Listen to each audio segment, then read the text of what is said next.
My name is Eleanor Whitaker. I'm in my mid-30s, and for most of my adult life, I've been known as the reliable one, the calm one, the person who doesn't make noise, doesn't need credit, and doesn't ask too many questions out loud. At work, people often describe me as steady. Outside of it, friends say I'm private, maybe even a little hard to read. What most people don't realize is that I see everything. I always have. I've spent years in leadership roles where trust is spoken about constantly, but transparency is treated like an optional courtesy. I'm the kind of person who listens more than she speaks, who documents instead of reacts, who waits before drawing conclusions. That patience has often been mistaken for softness, sometimes for naivety, and sometimes, most dangerously, for unconditional loyalty. This story isn't about revenge. It isn't about a dramatic downfall or a perfectly timed speech that leaves everyone stunned into silence. There are no villains here in the cartoon sense, and there are no heroes either. What I want to share is something quieter than that. It's the story of how expectations can become invisible contracts and how those contracts can slowly strip someone of agency, unless they choose to see clearly. When I say my boss expected loyalty without transparency, I don't mean a single moment or a single betrayal. I mean a pattern, a series of small assumptions layered over time, assumptions that because I was capable, I would carry more. Because I was discreet, I would absorb more. Because I didn't demand explanations, I didn't need them.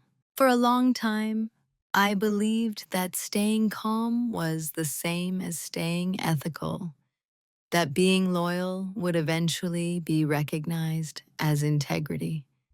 I told myself that clarity would come later, that context would be shared when it mattered, and in doing so, I participated quietly in my own erasure. The emotional journey you're about to hear isn't fast. It unfolds slowly, the way realizations do.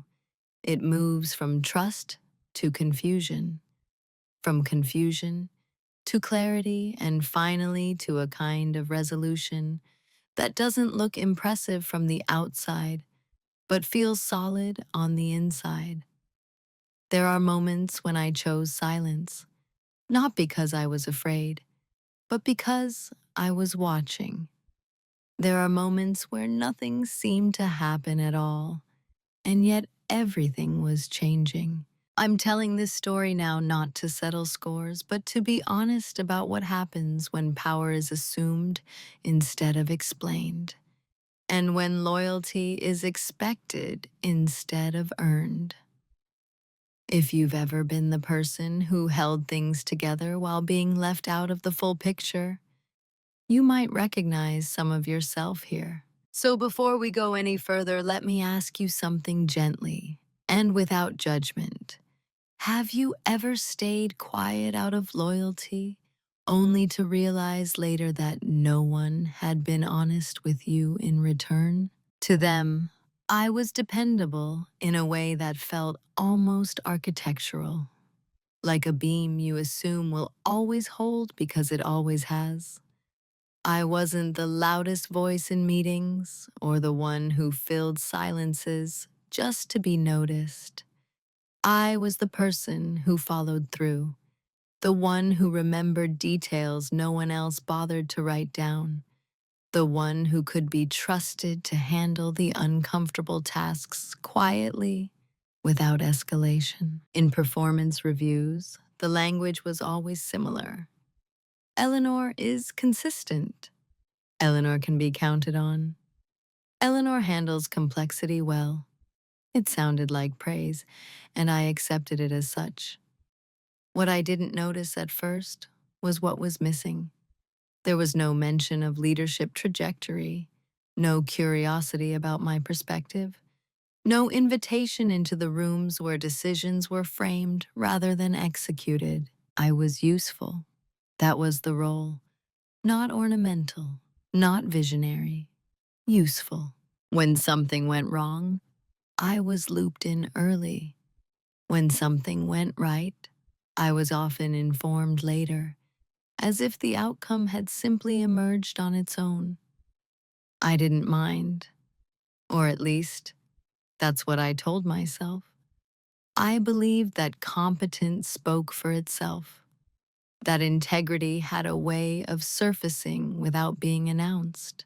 My boss used to say, "I trust you with this," often right before handing me work that came without context. Tight deadlines, vague objectives, missing pieces. I filled in the gaps instinctively. I asked the questions that protected everyone else from having to. I smoothed over conflicts before they reached the surface. And because I did it calmly, without visible frustration, it reinforced the idea that this was easy for me. What I didn't realize was that my calmness was being interpreted as consent. In meetings, people would glance at me when something complicated arose, then look away once they felt reassured it was handled. I became a kind of background constant, present but not central, trusted but not consulted. It's a strange place to exist because you're included just enough to feel responsible, but excluded just enough to remain powerless. I didn't feel mistreated. That's important to say. There was no overt disrespect, no sharp words or public undermining. That's why it took so long to notice the imbalance. Everything was polite, professional, reasonable on the surface. But beneath that, there was an unspoken hierarchy of information, and I was never at the top of it. I told myself that this was simply how organizations worked, that transparency was earned slowly, that loyalty meant doing your job without demanding explanations. I had internalized the idea that asking too many questions made you difficult, that visibility was something you waited for, not something you claimed. So I became smaller in ways that were invisible to others.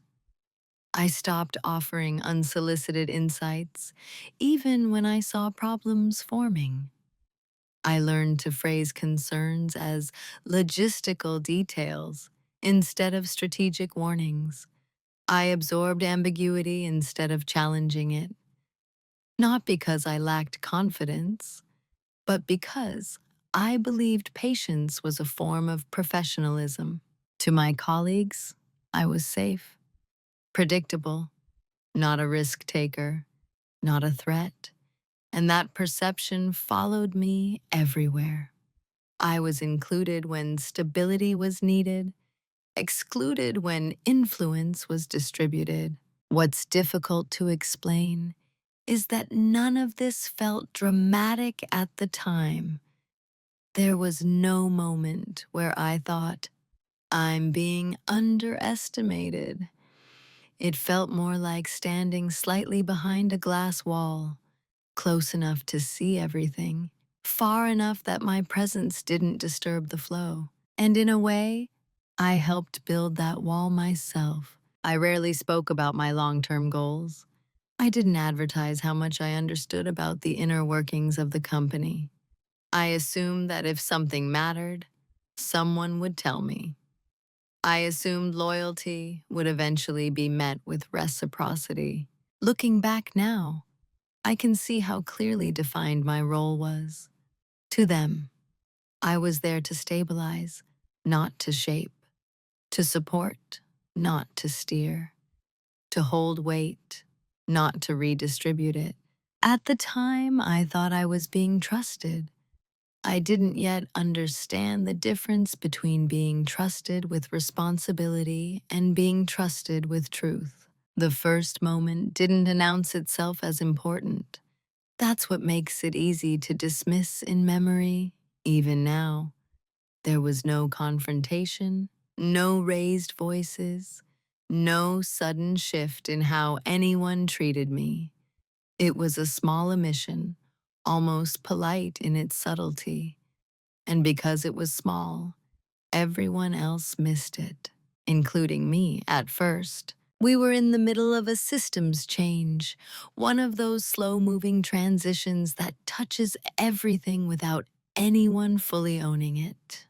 I had been coordinating between departments for weeks, mapping dependencies, flagging risks, and making sure nothing collapsed quietly in the background. It was familiar work. I knew where the weak points were, and I had documented them carefully. One afternoon, I overheard a conversation I wasn't meant to be part of. Two senior leaders were discussing a timeline that didn't align with the constraints I had already raised, constraints they had acknowledged directly to me just days before. The details were specific enough that I knew this wasn't hypothetical planning. Decisions had been made. What struck me wasn't that they decided something differently. It was that the decision existed at all without my knowledge. Later that day, I checked my inbox. Nothing. No update. No context. No mention that the scope had shifted. I told myself it was an oversight, that someone had simply forgotten to loop me in. These things happen, especially in fast-moving environments. I had said that exact sentence to others more times than I could count, so I waited. By the end of the week, the new direction became an operational reality. Teams adjusted, resources moved, questions came to me. Questions I couldn't fully answer because the reasoning behind the change hadn't been shared. I did my best anyway. I always did.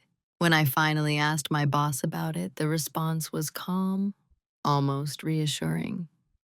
Oh, that. We had to move quickly. I assumed you'd be fine adapting. I remember nodding, smiling even, saying something neutral like, of course. Outwardly, nothing changed. Inwardly, something registered. Not anger, not hurt, just a quiet recalibration. I realized that my involvement was conditional. I was trusted to execute under uncertainty, but not trusted with the uncertainty itself. No one apologized. No one thought they needed to. The work still got done. That was the metric that mattered. And because I handled it smoothly, the omission validated itself. If I didn't push back, then clearly it hadn't been a problem. That's how these things work. The absence of resistance is interpreted as agreement. I replayed the moment later, alone, not obsessively, just enough to understand it. I asked myself whether I had failed to communicate something, whether I had been unclear about my need for context, whether I was overreacting to something insignificant. I concluded at the time that it was insignificant, but the memory stayed. It stayed because it introduced a new pattern of awareness. I began noticing how often information arrived after decisions were finalized. How often was I briefed on outcomes instead of invited into discussions? How frequently my role began only once ambiguity had already been resolved elsewhere. Still, I said nothing. I didn't want to be seen as sensitive or territorial or difficult. I had built my reputation on composure, on being the person who didn't need to be managed emotionally. I wasn't about to undermine that over a single missing email. Everyone else moved on. They didn't see a cut because there was no blood, no visible reaction, just a slight internal shift, one that didn't change my behavior, only my attention. I started paying closer attention to what I wasn't being told. And that, in retrospect, was the real beginning, not of conflict, but of clarity. The moment I understood that loyalty, as it was being practiced around me, didn't require mutual transparency, it required adaptability, quietly, reliably, without question. At the time, I still believed that this was an exception, a one-off.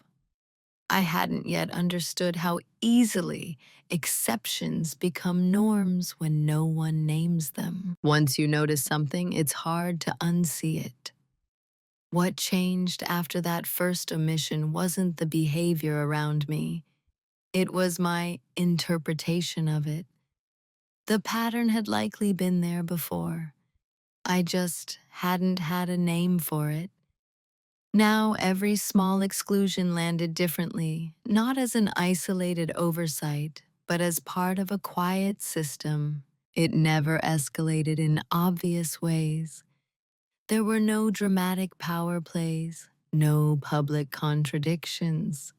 Instead, there were meetings I was invited to where the real decisions had already been made. Briefings that summarized conclusions without sharing the reasoning behind them. Projects that arrived on my desk fully formed, accompanied by a casual, "We'll need you to make this work." And I did. Every time. I told myself that this was simply the cost of being competent.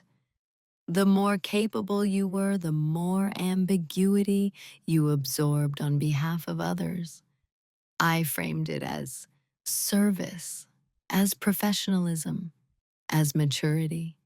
I even felt a quiet pride in being the one who could handle complexity without needing to be walked through it. That pride became a shield, one that protected me from admitting what was actually happening. Each time I adjusted without comment, I reinforced the idea that my input wasn't necessary at the decision-making stage. Each time I solved a problem that could have been avoided with earlier transparency, I proved that withholding context had no consequences. Not for them, anyway. I began to notice how language was used around me. "We didn't want to overwhelm you. We figured you'd prefer to focus on execution. You're so good at handling things, we didn't think you needed the background." The words sounded considerate, even flattering, but they carried an assumption that my role was to respond, not to influence. I never challenged those assumptions directly. Instead, I rationalized them. I told myself that the timing wasn't right, that pushing for more visibility might be perceived as ambition. And ambition, especially when expressed quietly, often makes people uncomfortable. I told myself that staying agreeable preserved trust, that trust, once solidified, would naturally lead to greater openness. So I stayed quiet. I adjusted my expectations instead of theirs. I learned to work with partial information. I built contingencies for risks that hadn't been disclosed. I asked questions carefully, framing them as logistical clarifications rather than strategic concerns. I became fluent in reading between the lines, in interpreting what wasn't said. From the outside, nothing looked wrong. I was still respected, still included, still relied upon. but there was a subtle erosion happening internally, not of confidence, but of consent. I hadn't agreed to be excluded from context. I had simply adapted to it. What made it harder was that no one else seemed to notice, or if they did, they didn't name it. Colleagues assumed I was fully informed because I handled things smoothly. Leadership assumed I didn't need explanations because I never asked for them. And I assumed that if something truly mattered, I would be told. That circular logic kept everything in place. There were moments when I almost spoke up, when I felt the words forming. I need to understand why this decision was made, but I swallowed them. I didn't want to disrupt the calm. I didn't want to be seen as resistant or insecure. I had internalized the idea that professionalism meant absorption, not friction. Over time, the emotional cost of that absorption accumulated, not as anger, but as a low-grade fatigue, a sense of being perpetually one step behind, not because I lacked skill, but because I was intentionally kept there. I began to feel less like a participant and more like an interface, something information passed through, not something it originated from. Still, I stayed. I stayed because leaving felt premature, because nothing was technically wrong, because I believed that patience would be rewarded, that consistency would eventually translate into influence. That belief was comforting.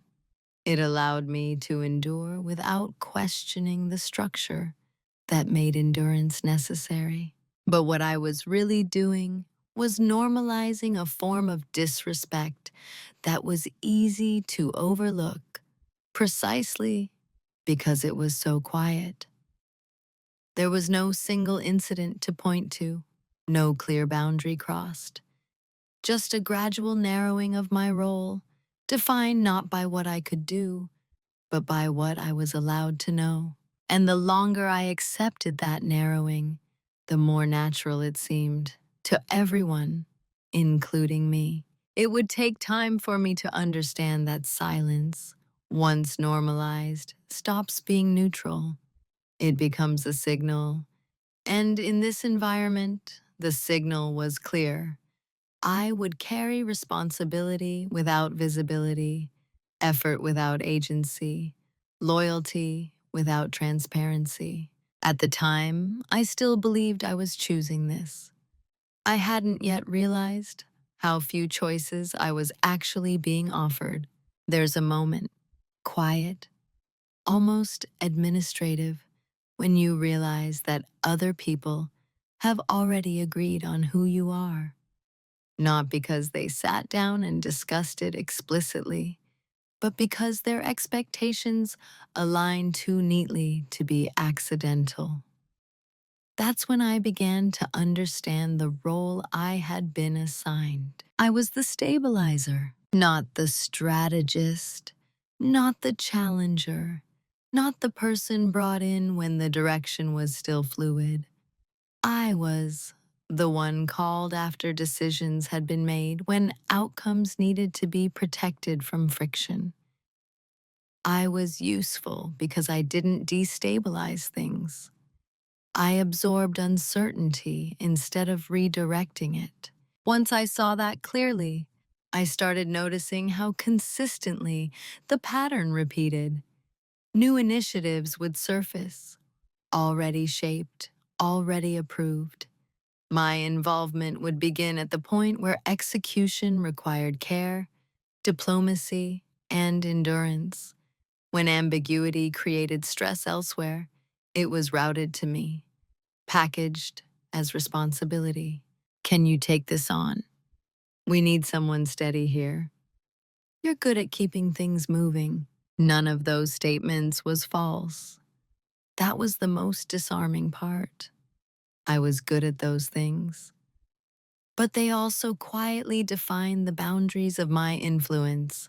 I was there to maintain momentum, not to question direction. The role came with a kind of conditional trust. I was trusted to protect the system, but not to shape it. Trusted to handle consequences, but not to be present at their origin. It was a narrow form of respect, one that valued my output more than my judgment. I realized then how carefully I had been placed, not pushed down exactly, just positioned slightly to the side, close enough to feel included, far enough to remain manageable. And I had played along, often unconsciously. I rarely asserted my perspective unless invited. I waited to be asked.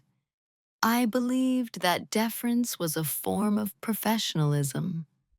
That influence earned slowly was more legitimate than influence claimed. What I didn't see was that waiting had become my defining characteristic. In meetings, I spoke when prompted. In planning sessions, I focused on feasibility rather than vision.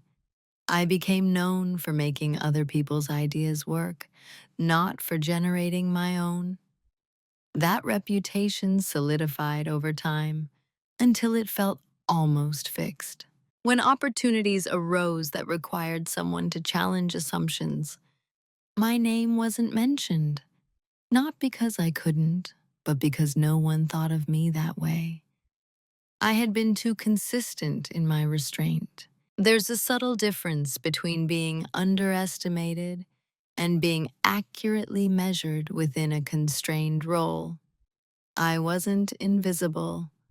I was legible in a very specific way, predictable, reliable, non-disruptive.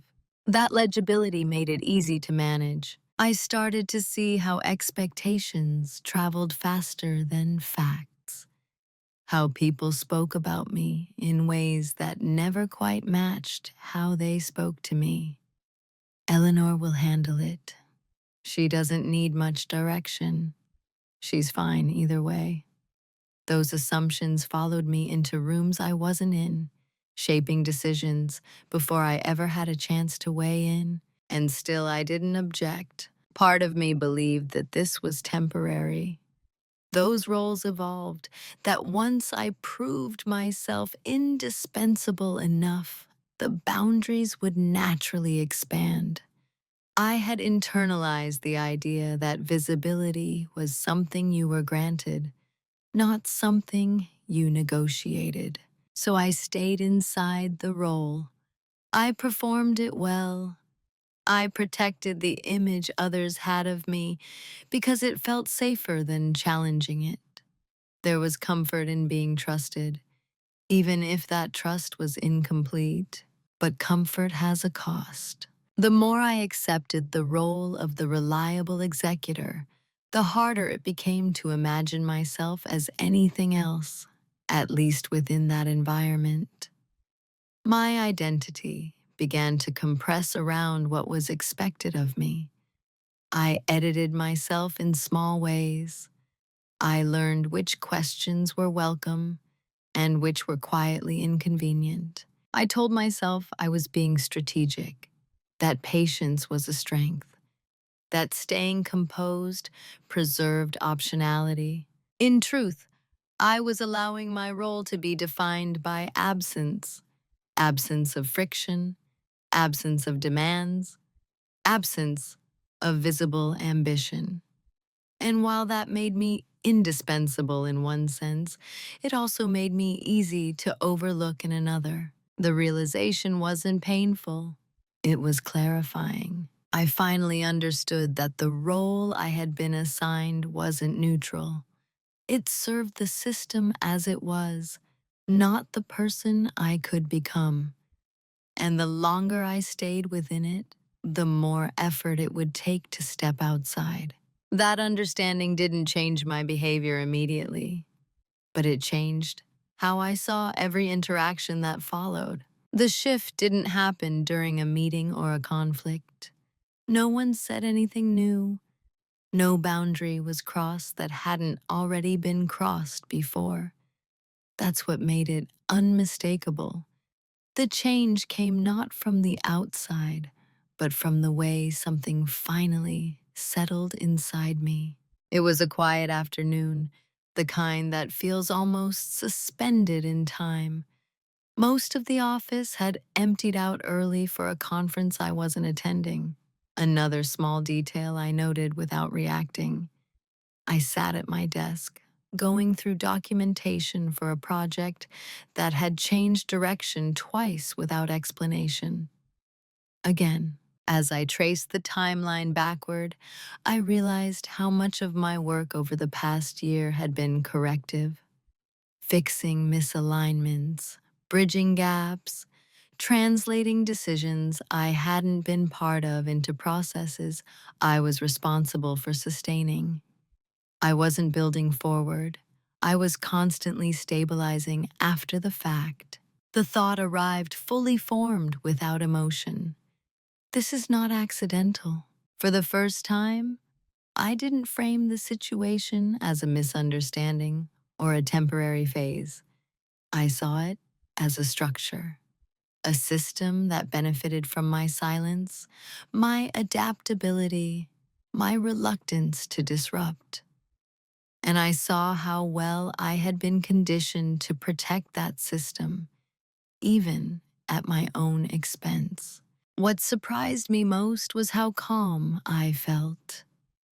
There was no anger, no sense of betrayal, just a clean internal acknowledgement, like finally naming a shape you've been walking around in the dark. I stopped working and leaned back in my chair. I didn't draft an email. I didn't make a plan. I simply let myself sit with the clarity. And in that stillness, something loosened. I realized that I had been measuring my professionalism by how much I could endure without complaint, by how invisible my effort could be. That metric had guided my decisions for years. It had also kept me small. The shift was this. I no longer felt obligated to preserve other people's comfort at the expense of my own agency. That didn't mean I wanted confrontation. I didn't suddenly feel the urge to demand explanations or expose inconsistencies. What changed was subtler. I stopped assuming that my silence was neutral.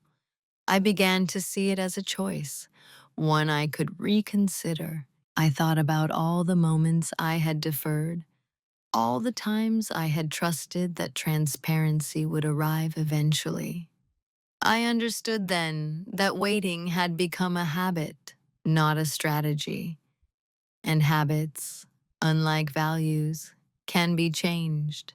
There was a sense of quiet resolve that settled in, not urgency, not rebellion, just the knowledge that I would no longer absorb ambiguity without examining who it served. I finished my work that day as I always did, thorough, calm, professional.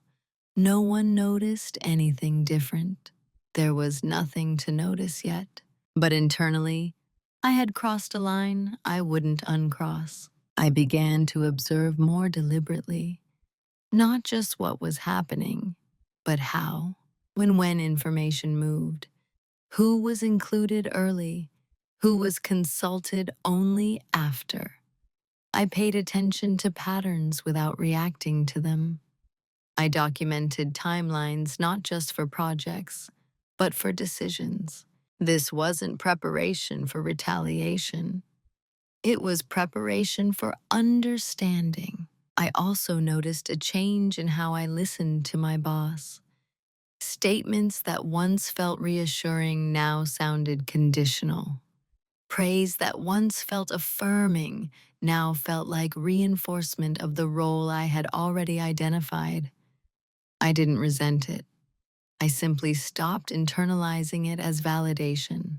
For the first time, I considered the possibility that loyalty, as it was being practiced here, was not aligned with my values.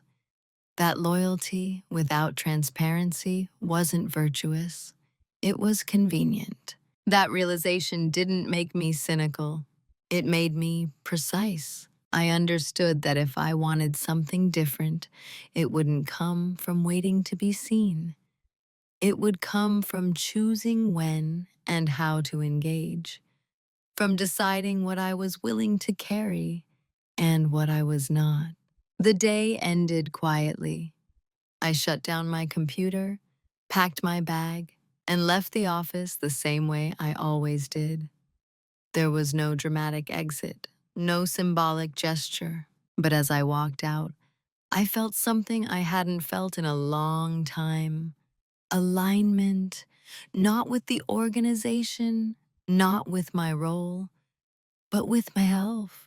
And once that alignment exists, it changes the weight of every silence that follows. After that day, nothing on the surface changed. And yet, everything I did was filtered through a different internal lens. The silence that had once been automatic became deliberate. I was no longer quiet by default.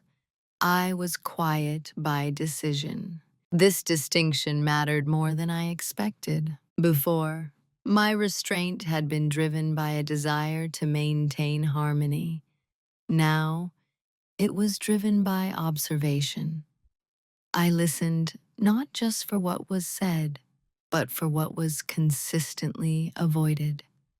I noticed how often my boss spoke in broad assurances instead of specifics, how frequently timelines shifted without corresponding explanations, how accountability dissolved upward while responsibility flowed downward. I didn't challenge any of it directly. Not yet. I needed to understand the full shape of what I was looking at. So I stayed composed, engaged, professional. From the outside, I was the same Eleanor, steady, agreeable, reliable. Internally, I was no longer absorbing. I was assessing. I began to ask myself different questions. Not, how do I make this work? But why was this framed this way? Not, what do they need from me? But what information is being withheld and from whom? My silence gave me space to notice how others interpreted it. They mistook it for compliance, for acceptance. In meetings, decisions were announced with an expectation that I would adapt, as I always had. And I did, technically. But I stopped filling in the gaps emotionally. I stopped smoothing over the discomfort that ambiguity created for others. When someone asked a question that revealed confusion, I didn't rush to translate.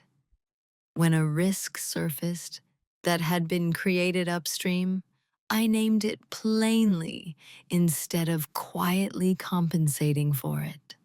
Not confrontationally, just accurately. The effect was subtle but immediate. Conversation slowed. People had to sit with their own uncertainty instead of handing it to me. And because I remained calm, no one could accuse me of being difficult. My boss noticed first, though not consciously. I could see it in the way they began to check in more frequently. Casual questions framed as concern. Everything okay? You seem quieter lately, I responded neutrally. All good, just focused. Which was true. I was focused on the difference between being useful and being respected, on how often organizations confuse the two.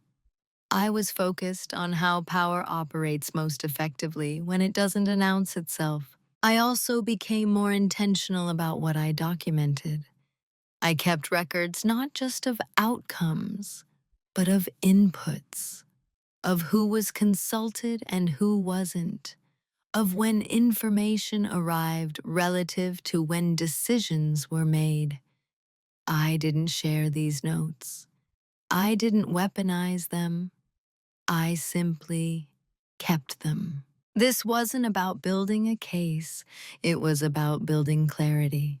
The more I observed, the clearer it became that my silence had been doing more work than my voice ever had. By not reacting, I allowed patterns to repeat uninterrupted. By not interrupting, I could see the full arc. And that arc was revealing. I saw how loyalty was invoked selectively, how trust flowed downward in the form of responsibility, but upward only in the form of results. How transparency was framed as a burden rather than a right. None of this was malicious. It was systemic, comfortable, efficient for those at the top. What surprised me was how little resistance there was when I stopped compensating. The system adjusted around me, not gracefully but predictably. Gaps became visible, questions lingered longer, decisions felt heavier without the illusion of seamless execution. No one accused me of withholding support. They couldn't. I was still doing my job. I was simply no longer doing everyone else's emotional labor along with it. There's a particular kind of power in restraint that isn't fueled by anger, it's fueled by clarity. And clarity changes how you occupy space, even when you say very little. I didn't announce any of this. I didn't declare boundaries or issue ultimatums. I let my silence recalibrate naturally. Let others adjust their expectations without being told they needed to.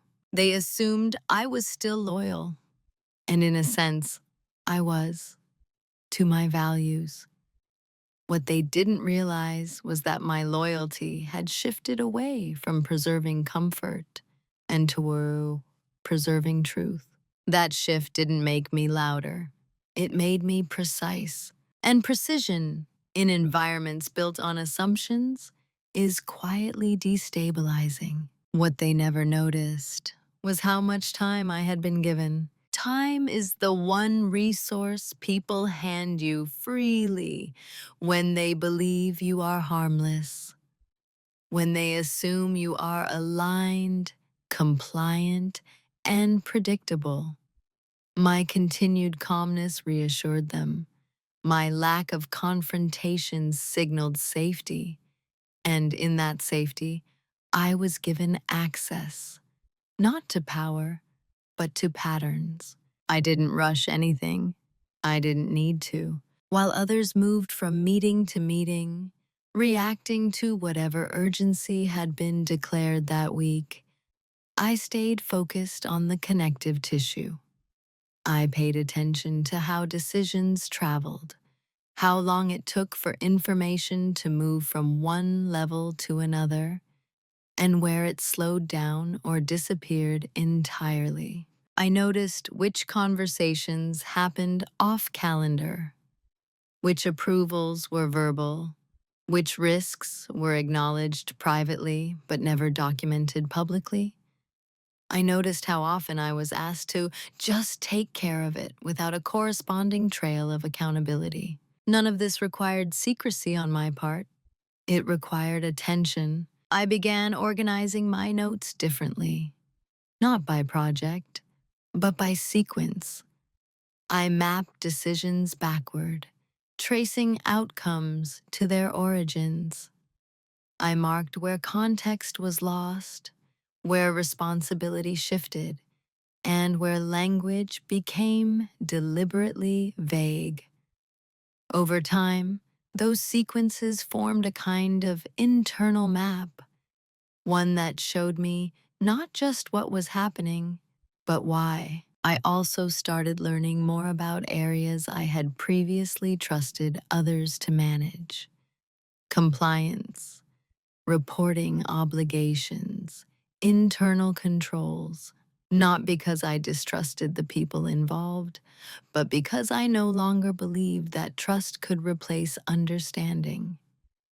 I read policies I had never been expected to read.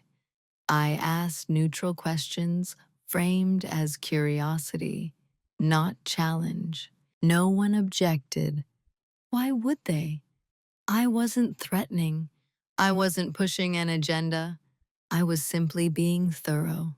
The more I learned, the more I realized how much of the organization relied on informal knowledge, things everyone assumed someone else was handling. Assumptions stacked on assumptions, systems held together by habit rather than clarity. And within those systems, my role had been to smooth over inconsistencies so they never had to be addressed directly.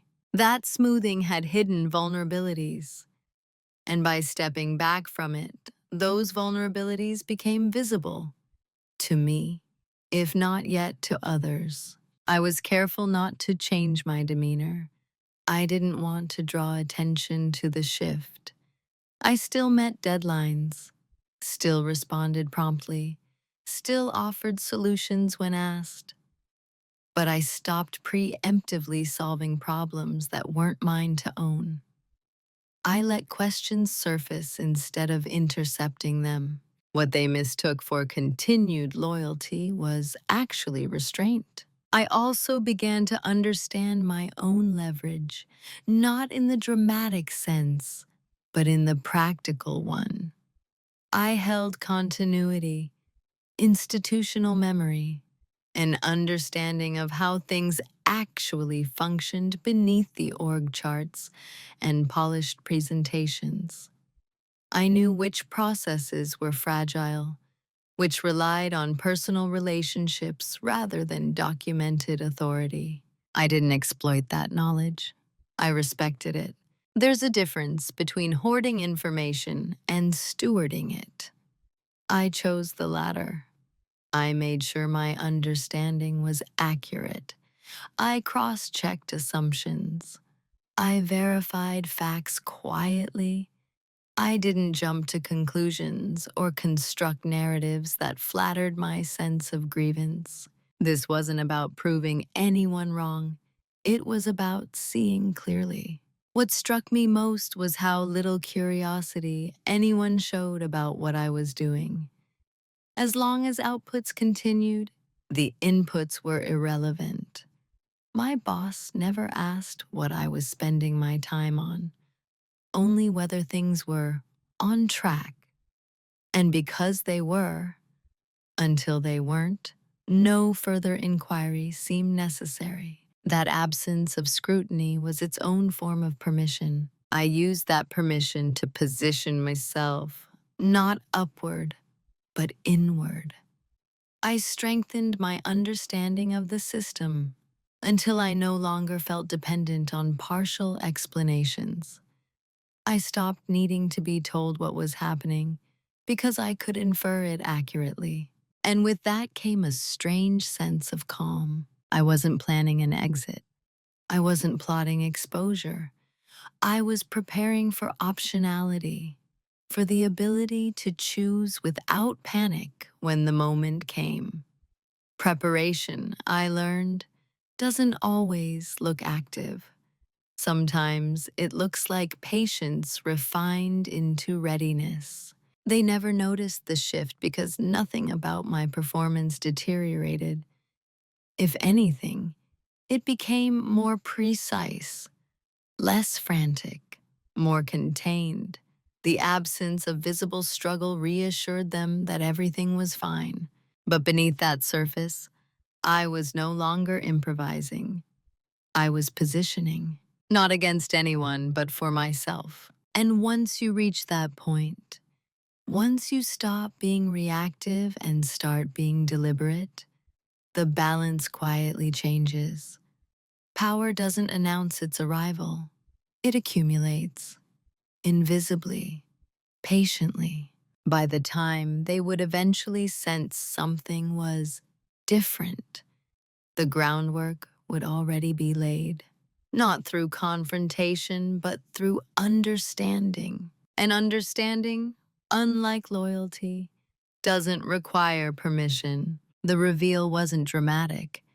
There was no sudden discovery, no single document that changed everything. It was quieter than that, more like the final piece sliding into place after a long period of careful alignment. What I uncovered had likely been there all along.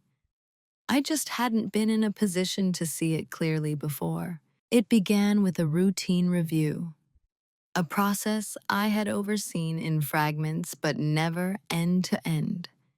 I decided, deliberately, to follow it all the way through. No assumptions, no shortcuts. I wanted to understand not just how it was supposed to work, but how it actually did. As I traced the flow, I noticed discrepancies, small at first, inconsistencies between what was documented and what was practiced, approvals that existed in name only, oversight that was assumed rather than verified. None of it was overtly unethical, but it was fragile, heavily reliant on trust, lightly supported by structure. And in that fragility, I saw the real leverage, not because I wanted to expose it, but because I understood who was carrying the risk. It wasn't leadership. It wasn't the organization as an abstract entity. It was the people at my level, absorbing responsibility without full authority or visibility. People like me. The realization was sobering. I felt no triumph, no sense of advantage, only clarity. I understood then why transparency had been treated as optional. Why was it shared selectively? The system functioned because people like me compensated for its weaknesses. We filled the gaps quietly, protecting the image of coherence. If we stopped doing that, even briefly, the cracks would show. And those cracks mattered, not for leverage in a power struggle, but for accountability. I sat with that understanding for a long time. I didn't rush to conclusions or actions. I needed to be sure. So I verified what I could. I cross-referenced policies. I reviewed historical decisions. I confirmed where responsibility actually landed when things went wrong. The pattern was consistent. I wasn't holding a secret in the dramatic sense. I was holding perspective, a full view that others either didn't have or didn't want to look at too closely. And that perspective changed how I understood my position entirely. For the first time, I saw that my silence had not only protected the system, it had insulated leadership from consequences. My competence had been a buffer. My discretion had been a shield. And while that had earned me trust in a narrow sense, it had also made me indispensable in a way that wasn't healthy. The private reveal wasn't that something was wrong. It was something was dependent on my continued willingness to absorb ambiguity, to interpret generously, to resolve quietly. And that dependence gave me a choice, not a loud one, not an aggressive one, but a real one. I could continue as I had, maintaining the illusion of stability, or I could redefine my participation without accusation, without drama, by aligning my actions with my values, by refusing to carry risk without clarity, by insisting quietly on transparency where responsibility was expected. The power in that choice wasn't external, it was internal. It came from no longer needing validation from a system that benefited from my silence. I didn't share this realization with anyone. Not my boss, not my colleagues. It wasn't theirs to manage yet. This was my recalibration, my internal boundary setting. I also didn't feel afraid. That surprised me. I had assumed that seeing leverage would feel dangerous.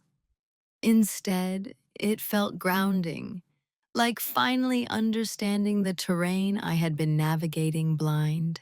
I took care not to romanticize the moment. Leverage isn't moral by itself. It's simply information paired with a position.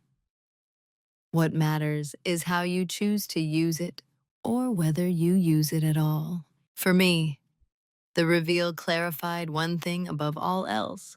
I would no longer offer loyalty without transparency. Not as a protest, not as a demand, but as a condition of my continued engagement. That didn't mean I planned to confront anyone immediately. It meant I would stop compensating for structural ambiguity. I would stop translating silence into permission. I would stop protecting comfort at the expense of clarity. The system would either adapt or reveal itself. And for the first time, I was prepared for either outcome. The reveal stayed private because it needed to. It wasn't meant to change others yet. It was meant to change me. And it did. Once you see clearly, indecision becomes its own kind of choice. I was standing at that point, not dramatically, not under pressure, but with full awareness that continuing as before would now be intentional. An intention carries responsibility. I laid out my options quietly, honestly. I could stay exactly as I was, continue performing my role with excellence, absorbing ambiguity, and compensating for structural gaps. Nothing would break. Nothing would change. I would remain trusted, relied upon, and quietly depleted. The system would continue to function, and my values would remain misaligned with my actions. I could confront my boss directly, ask for transparency, name the pattern, request inclusion earlier in the decision-making process. That option sounded reasonable on paper, but I understood the culture well enough to know how it would be received. It would be framed as a personal concern, not a structural one, a communication issue, not a power dynamic. I would be reassured, perhaps even praised, and then gradually sidelined as difficult. Or I could do something less visible, but more definitive. I could change my participation. That option didn't involve ultimatums or dramatic gestures. It involved boundaries, quiet ones. It meant I would no longer accept responsibility without authority. I would no longer act on incomplete information. I would no longer smooth over gaps that weren't mine to close. This choice was irreversible, not because it would cause immediate fallout, but because it would change how I was perceived once its effects became visible. There would be no returning to the role of the endlessly adaptable stabilizer. Once you stop compensating, people feel it, even if they don't understand why. I thought carefully about the consequences, not just professionally, but ethically. I didn't want to punish anyone. I didn't want to create chaos. I wanted alignment. I asked myself a simple question. What would it look like to be honest without being loud? The answer was restraint. I would do my work fully, but not excessively. I would document clearly, but not defensively. I would ask for context when it was necessary and pause when it wasn't provided. I would let responsibility follow clarity, not the other way around. This wasn't a power play, it was a recalibration. I also accepted that this path might lead me out of the organization eventually. not because I planned to leave, but because systems built on unspoken expectations often resist quiet boundaries. If transparency was truly incompatible with the culture, my presence would become uncomfortable simply by being precise. That was a risk I was willing to take. What made the decision irreversible was not the action itself, but the internal shift that preceded it. I no longer believed that loyalty required self-erasure. I no longer believed that patience without reciprocity was virtuous. Those beliefs had sustained me for years, but they no longer fit. I didn't announce my decision. I didn't need to. It was reflected in how I responded to requests, how I framed questions, and how I paced my work. Small changes, almost invisible in isolation, but together, they formed a boundary. The first time I declined to proceed without full context, I did so calmly. No accusation, no frustration, just a statement of fact. I'll need to understand the rationale before moving forward. The room went quiet, not tense, just surprised. No one argued. They simply adjusted. That adjustment told me everything I needed to know. The decision point wasn't a single moment. It was a line I crossed internally and then honored consistently. It required discipline, not courage, consistency, not confrontation. And once I stepped into that consistency, I felt something settle again. Not relief, not satisfied, just steadiness. Whatever came next, I would meet it without pretending. That was the choice. Once the decision was made, there was no dramatic shift in my behavior, only a quiet alignment between what I knew and how I acted. From the outside, everything still looked stable. Projects continued, deadlines were met, conversations remained polite. But beneath that surface, I had stopped improvising. I moved more slowly, but with intention. When new responsibilities came my way, I asked clarifying questions before accepting them.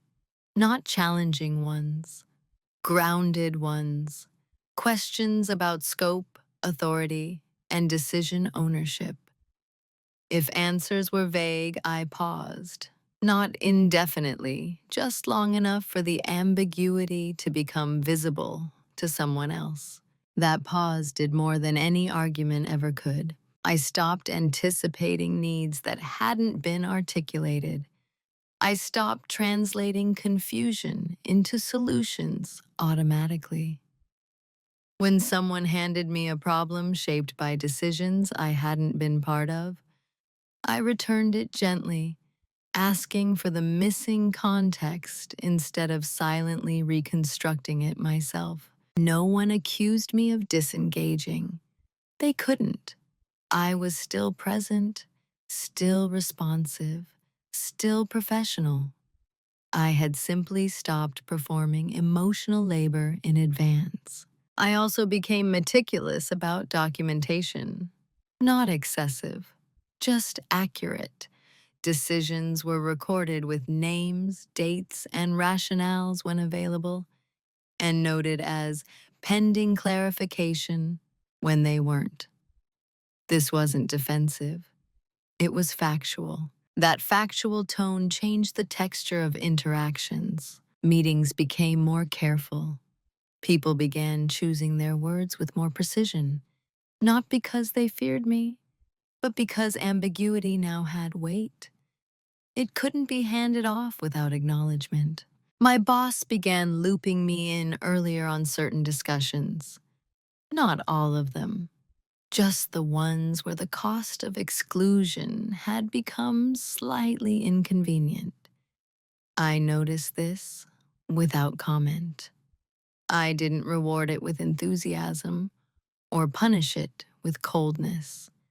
I accepted the information neutrally, the way it should have been offered all along.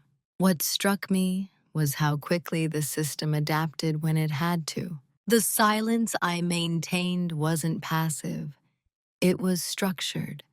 I spoke when clarity was required. I withheld when assumptions were being made on my behalf.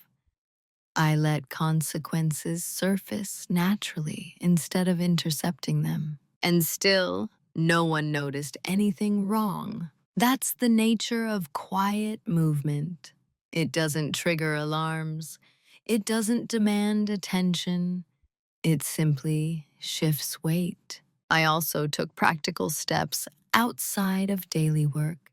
I reviewed my professional options, updated documentation, reconnected with contacts I had neglected while being indispensable. Not because I planned to leave, but because I wanted freedom to choose without urgency. Preparation doesn't announce itself. There were moments of discomfort, mostly not mine. A project would stall briefly while clarity was sought. A meeting would end without resolution because responsibility hadn't been defined. In the past, I would have resolved those moments privately. Now, I let them exist, not to punish, to reveal. The absence of my silent compensation created space. In that space, patterns became visible to others, slowly, uneasily. No one named it directly, but I could feel the shift in energy. Things were no longer just working. They required attention. And attention, once required, changes dynamics. I remained composed throughout. I didn't correct narratives. I didn't remind anyone of past contributions. I didn't seek recognition for restraint. That would have defeated the purpose. The power of this approach lay in its neutrality. Silence, when chosen deliberately, is not empty. It's weighted. By moving this way, I wasn't forcing an outcome. I was allowing one. Whether the system adapted fully, resisted quietly, or began to fracture was no longer something I needed to control. I had done my part. What mattered was that I no longer felt trapped in my role. I wasn't waiting to be seen. I wasn't hoping for recognition. I was acting in alignment with my values, regardless of how it was interpreted. That alignment gave me something I hadn't realized I was missing: leverage without aggression, stability without self-erasure. Others would feel the consequences before they understood the cause. That wasn't a strategy, it was inevitability. And I stayed silent, not because I had nothing to say, but because everything that needed to be said was already unfolding. The consequences didn't arrive with noise. They arrived as an absence, small delays, unanswered questions. Processes that once flowed smoothly now require follow-up. At first, it was brushed off as timing, workload, or bad luck. No one connected it to me, and that was precisely the point. I hadn't withdrawn effort. I had withdrawn substitution. Without my quiet corrections, the system had to confront its own gaps. I noticed it first in meetings. Conversations that once moved quickly now stalled when someone asked, "Who owns this?" Or, "Do we have approval for that?" Questions that had always existed but were previously answered implicitly through my behind-the-scenes work. Now they lingered. People began looking around the room instead of at me. Not intentionally, instinctively. The expectation that I would absorb the uncertainty had weakened, and in its place, something else emerged: discomfort. My boss started asking more direct questions, not accusatory, curious. Why is this taking longer than expected? Did something change? I responded calmly with facts. The scope wasn't finalized. We're waiting on a decision. Statements that were always true but previously softened by my intervention. I didn't say because I used to fix this for you. I didn't need to. The organization began feeling the weight of decisions it had once distributed invisibly. Responsibility could no longer be assumed. It had to be claimed, and claiming it required clarity. What surprised me was how quickly anxiety surfaced. Not panic, but unease, a sense that things were slightly out of control, even though nothing was technically broken. Deliverables still existed, timelines still functioned, but the buffer was gone. I had been that buffer. Colleagues began reaching out more often, asking for clarification I didn't have. I redirected them gently.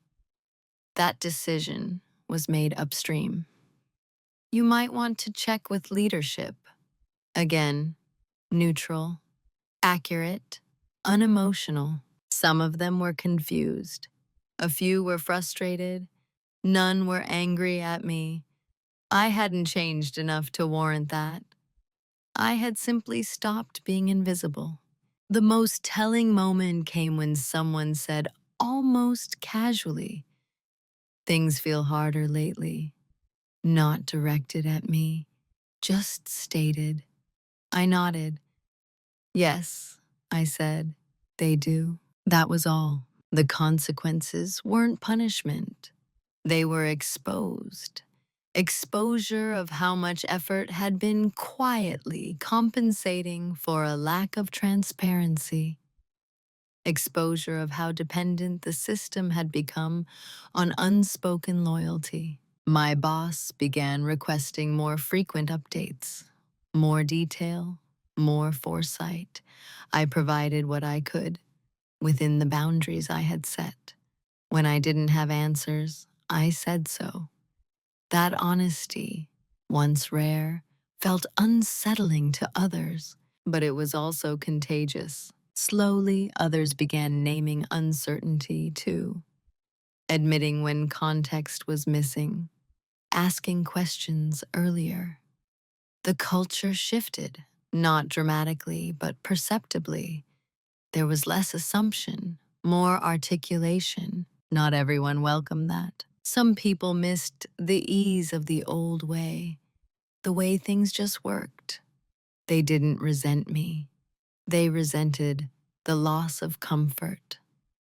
And because I remained calm and consistent, there was nowhere to place that discomfort. The consequences continued quietly.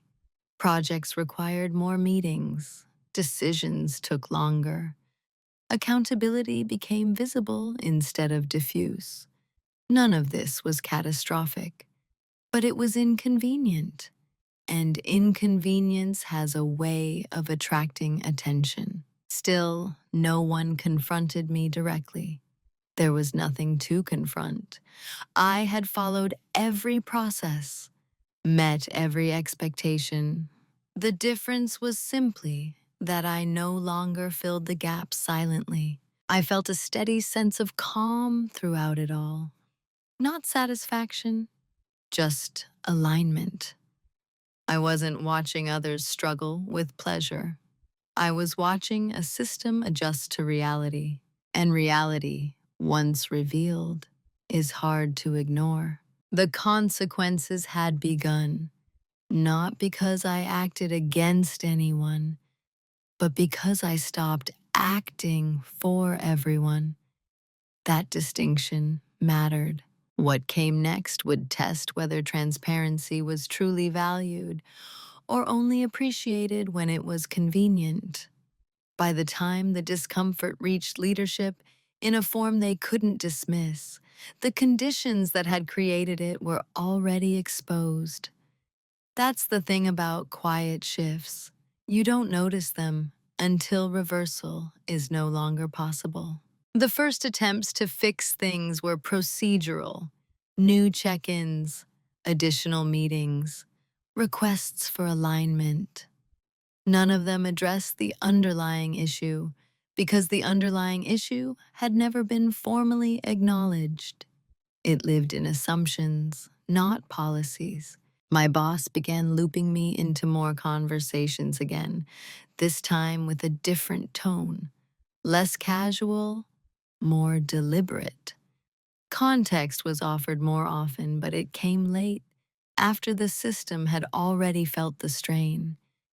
It felt reactive, not reflective. I accepted the information without comment. I didn't reject it. I didn't reward it either. I simply integrated it where it belonged and continued operating within my boundaries. What had changed wasn't my openness, it was my trust.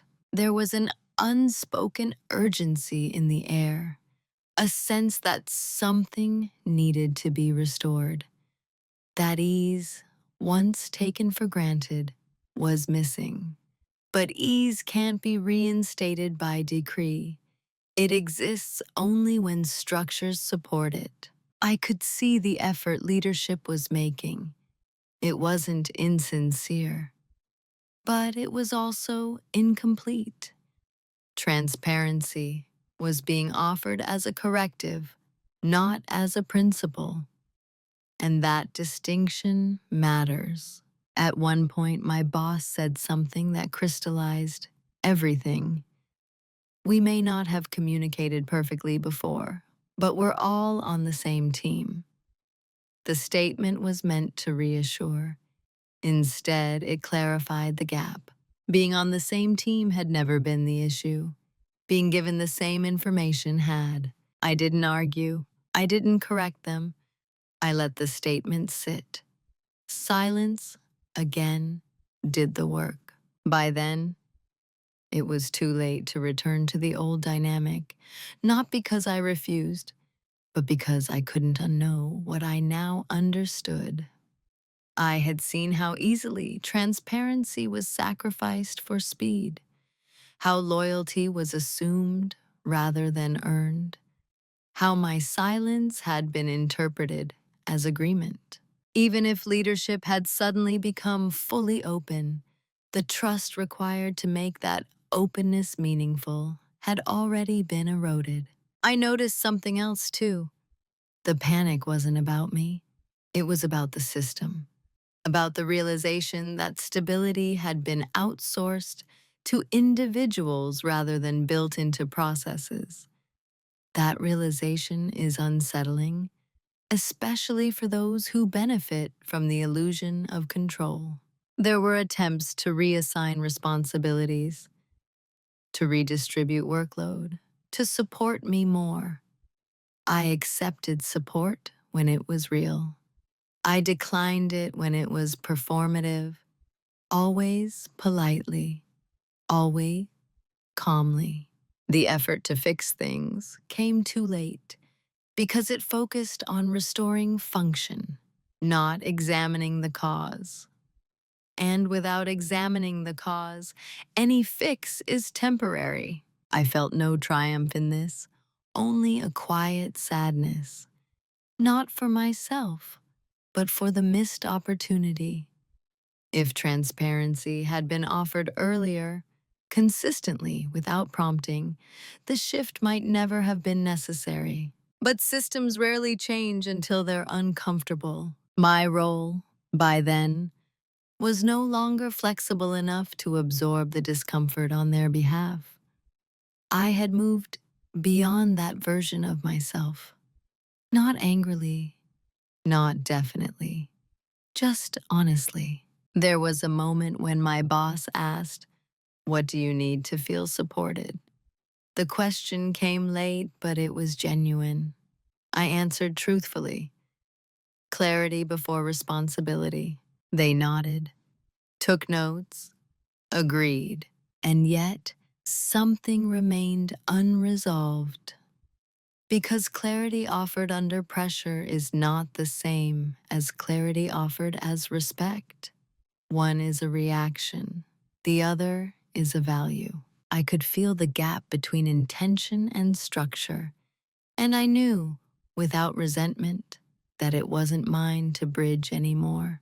It was too late to fix it in the way they wanted, to restore the old ease without changing the underlying assumptions. The system would either evolve fully or it would continue to strain. Either way, I was no longer willing to be the silent solution. The confrontation, when it finally came, was almost anticlimactic.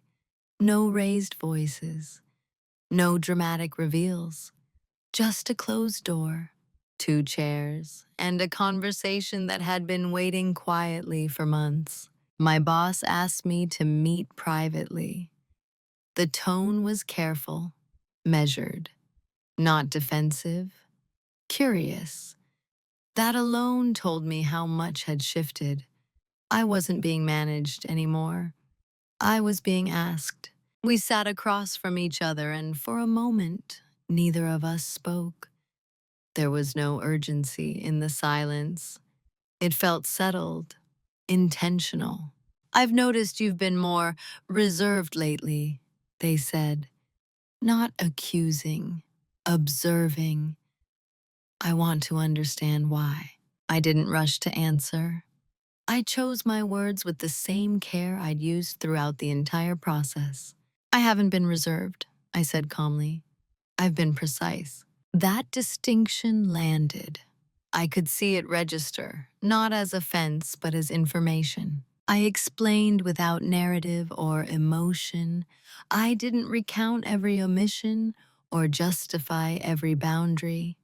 I focused on patterns, on how responsibility had been assigned without a corresponding context, on how silence had been interpreted as agreement, on how that dynamic had slowly eroded trust.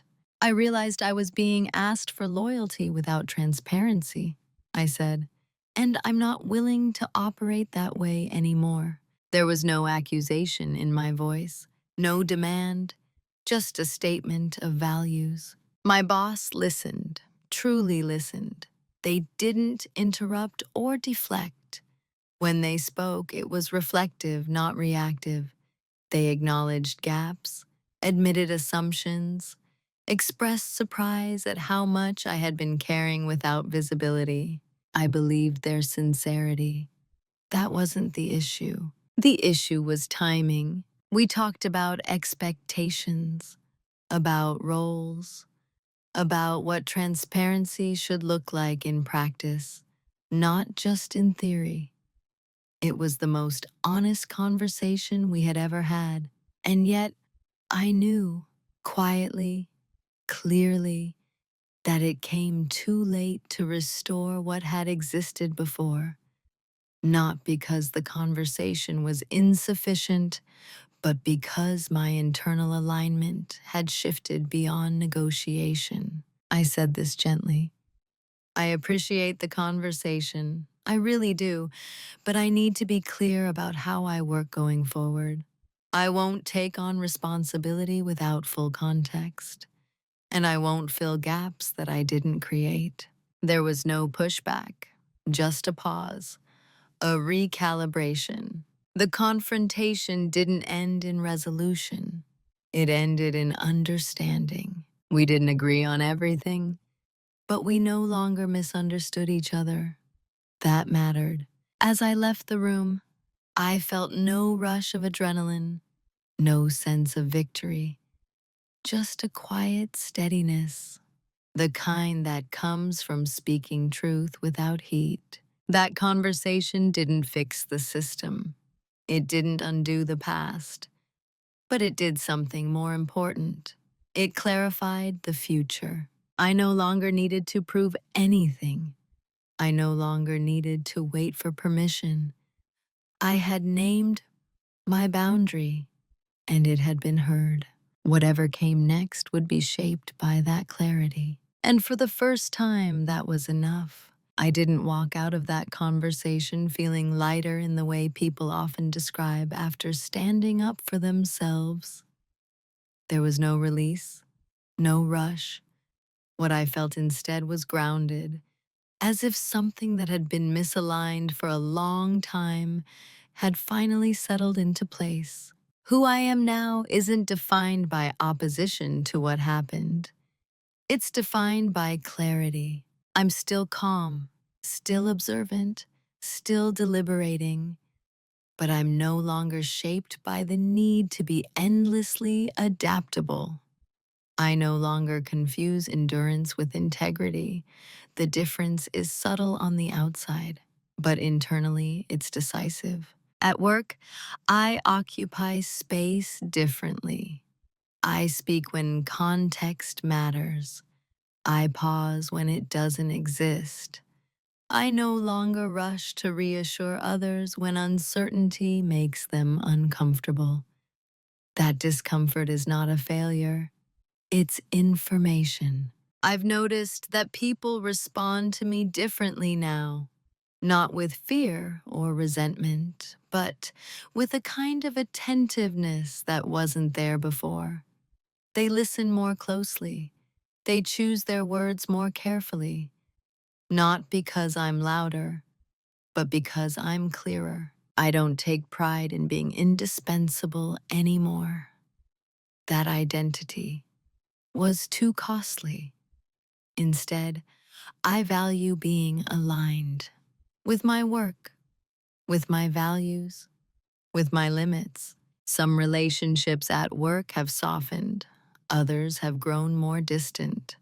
I've made peace with that. Proximity built on convenience isn't something I miss. The connections that remain are more honest, more grounded in mutual respect rather than silent expectation. What surprises me most is the absence of bitterness. I expected at some point to feel angry about how long it took to see what was happening. I don't. I understand now how easily competence can be exploited when paired with silence. I understand how systems drift toward convenience unless someone resists, quietly or otherwise. That understanding has made me more compassionate, not less, toward myself, especially. I no longer ask, why didn't they see me? I ask, why did I wait so long to see myself? The answer isn't shameful, it's human. I had believed that loyalty was proven by how much you could carry without being asked. Now I know that loyalty without transparency is not loyalty. It's an imbalance, and an imbalance left unaddressed eventually breaks trust on both sides. I'm not interested in dominance that requires others to shrink. The kind of strength I value now is quieter. It's the strength to say no without explanation, to ask for clarity without apology, to let systems reveal themselves instead of rushing to protect them. I haven't become hardened. If anything, I'm more precise with my care. I give it where it's reciprocated. I withhold it where it's assumed. Who I am now is someone who understands that silence can be powerful, but only when it's chosen. That patience is valuable, but only when it's mutual. That professionalism doesn't mean disappearing. I still carry my notebook. I still listen more than I speak. But what I write now isn't just about work. It's about patterns, about boundaries, about what I will when will not normalize. This version of me isn't louder, she's steadier. And that steadiness doesn't depend on recognition. It depends on alignment. There isn't a dramatic ending to this story. No moment where everything clicks into place and the system transforms overnight. Real life doesn't work that way.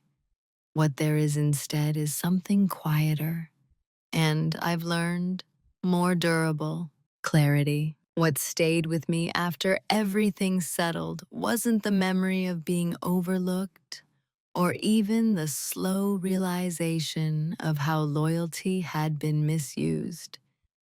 What stayed with me was the understanding that power doesn't always come from being seen.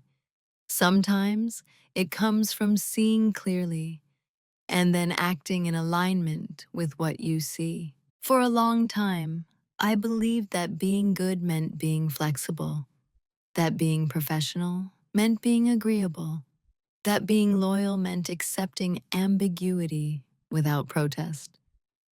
None of those beliefs was malicious.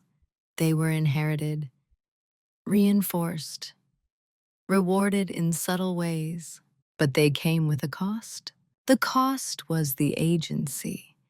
The cost was voice. The cost was the slow erosion of consent. What I learned is this: when transparency is withheld, silence doesn't preserve harmony, it preserves imbalance.